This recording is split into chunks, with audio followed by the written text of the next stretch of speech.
Olá, sejam todos bem-vindos ao vídeo 2 desse nosso mini curso sobre o raciocínio secreto em segundo plano. Lembrando que no vídeo 1 a gente conversou sobre as 3 principais habilidades do profissional do futuro, por que eu deveria conhecer e me aperfeiçoar nessas 3 habilidades, né? E a gente já respondeu esse porquê, por causa das 3 ameaças, 3 grandes ameaças que a gente tem, que são os 3 As. A abundância, a ásia e a automação. Se você não assistiu esse vídeo, recomendo que volte aí ao primeiro vídeo da série e assista, não perca esse vídeo. E o outro ponto que a gente viu também no primeiro vídeo foi qual é a reversão de pensamento que o profissional deve ter a partir de hoje. Tá, e daí? E daí é o seguinte, a gente já sabe quais são as habilidades. Agora, a ideia desse vídeo é colocar em prática uma destas habilidades, que é o raciocínio crítico. E a gente vai colocar em prática justamente num tema extremamente controverso e atual. Então, eu quero que aqui você coloque seus pensamentos também em relação ao que eu vou falar. Mas coloque argumentos inteligentes, coloque argumentos fortes e incisivos, mas que valham a pena ser comentados aqui.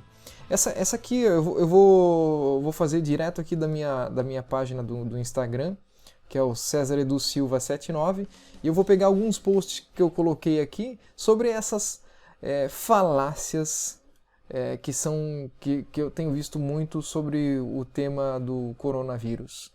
Então vamos pegar algumas falácias aqui e conversar. A primeira delas era o falso dilema, a primeira que eu coloquei aqui, que é a tendência de polarização. Então, durante essa pandemia, eu vi muito desse tipo de afirmação aqui. Quem da sua família precisa morrer para a economia não parar? Ou do outro lado, quantos morrerão de fome se a quarentena continuar? Então tá vendo que tem 2 raciocínios extremamente antagônicos aqui, né? O falso dilema, ele vai criar essa ilusão aqui na gente, que existem só 2 caminhos, o certo e o errado. E o que eu estou falando é o certo, o que você está pensando é o errado. Então, logo, se você não pensa como eu penso, você está errado e vice-versa. Esse é o falso dilema criado em muitos assuntos. Eu peguei aqui o assunto do coronavírus para ilustrar, mas você consegue ver isso aí em muitos assuntos, principalmente em política, que a gente não vai conversar aqui. Então é uma armadilha em que todos caímos quase que imediatamente. É muito tentador pensar, se você está certo, eu estou errado e vice-versa. Aí eu coloquei outro aqui, vamos dar uma olhada no apelo à hipocrisia, a falácia do apelo à hipocrisia. Vamos dar uma olhada aqui. Cadê ela? Vem para cá. Olha aqui, o apelo à hipocrisia. Olha só como é que eu coloquei essa falácia. O cigarro matou em 2015 156.337 pessoas no Brasil. E você aí preocupado com o Covid-19.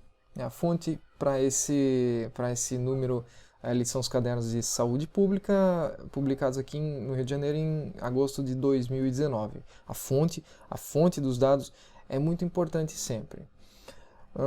Muito bem, olha só. O que acontece? A falácia do apelo à hipocrisia usa outro argumento que não tem relação com o adicional, com o inicial. Ou seja, tem 2 problemas graves citados aqui, mas um não tem nada a ver com o outro. Então, o número de mortes de um não tem nada a ver com o outro. O apelo à hipocrisia é muito visto em algumas discussões quando a gente cai no momento de irracionalidade. Né? Uma pessoa, vamos lá, numa casa, uma pessoa cobra a outra, você não levou o lixo para fora?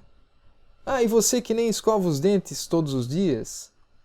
Tá bom, mas não tem nada a ver um fato com o outro. Então o que acontece é o apelo à hipocrisia, é uma das falácias. Vamos ver uma terceira falácia aqui, vamos colocar em prática aqui o nosso raciocínio crítico. Vamos ver a falácia do apelo à autoridade irrelevante. Deixa eu pegar o post aqui. Aqui. Eu coloquei aqui um apito aqui do juiz, mas é o árbitro. O árbitro numa partida de esporte, ele é a autoridade máxima, né? Não é irrelevante, não. Mas fora dali, ele é irrelevante. Quem são as pessoas que você acredita? Verifique a fonte das suas informações. Então, olha só, são dois tipos de autoridades irrelevantes. São autoridades genéricas, como... Você já viu algum post dizendo assim, ó, principalmente post, né? Estudo numa universidade americana diz que... E aí inventa qualquer coisa. Não precisa dizer qual é a universidade americana. Ou, os cientistas da NASA descobriram uma nova blá blá blá blá blá blá. Em uma universidade europeia blá blá blá blá blá. Você invoca aqui uma autoridade genérica, né? E essa autoridade genérica faz com que você baseie seu argumento dando uma falsa validade para ele. Agora, o segundo tipo são autoridades fora do campo da especialidade. Por exemplo, um ator famoso dando sua opinião sobre a pandemia.